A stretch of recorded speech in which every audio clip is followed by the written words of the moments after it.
कभी कभी इंसान इतना गुनाहों में डूब जाता है कि उसे लगता है अब वापसी का कोई रास्ता नहीं। लेकिन क्या वाकई ऐसा है, या अल्लाह की रहमत इससे कहीं ज्यादा वसीआ है जितना हम सोचते हैं? आज की कहानी एक ऐसे इंसान की है जो गुनाहों में डूबा हुआ था, मगर एक दिन सब कुछ बदल गया। ये कहानी है एक नौजवान की जिसका नाम था अहमद।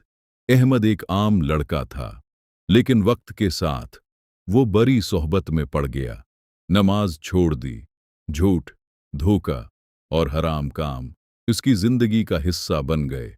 वो जानता था कि वो गलत है, लेकिन फिर भी वो रख नहीं पाता था।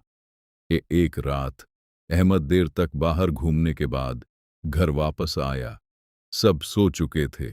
वो अकेला अपने कमरे में बैठा और अचानक इसके दिल में एक अजीब सी बेचैनी शुरू हो गई।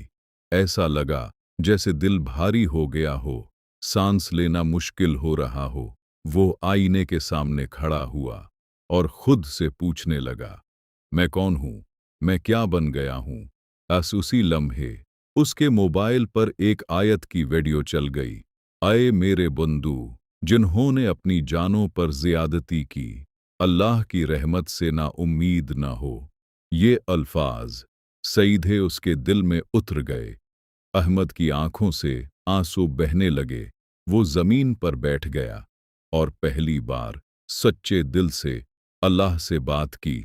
या अल्लाह, मैं बहुत गुनाहगार हूँ, मैंने बहुत गलतियां की हैं, लेकिन अगर तो मुझे माफ न करे तो मैं कहाँ जाऊंगा? वो उठा, वजू किया और शायद कई महीनों बाद नमाज पढ़ी।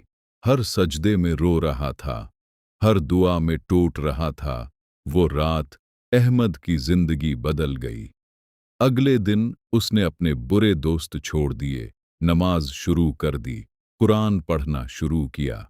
आहिस्ता आहिस्ता वही अहमद जो गुनाहों में डूबा था, एक बेहतर इंसान बनने लगा। ये कहानी सिर्फ अहमद की नहीं, ये हम सब की कहानी हो सकती है। हम सब से गलतियां होती हैं, हम सब गुनाह करते हैं, लेकिन अल्लाह की रहमत कभी खत्म नहीं होती। अगर आपको लगता है कि आप बहुत गुनाहगार हैं, तो याद रखें, गुनाह बड़े नहीं होते, अल्लाह की रहमत बड़ी होती है। आज, अभी, इसी लम्हे वापस आ जाएं, क्योंकि शायद यही वो वक्त है जब अल्लाह आपको बुला रहा है। अगर ये कहानी आपके दिल को छू गई, तो उसे शेयर करें, शायद किसी और की जिंदगी भी बदल जाए।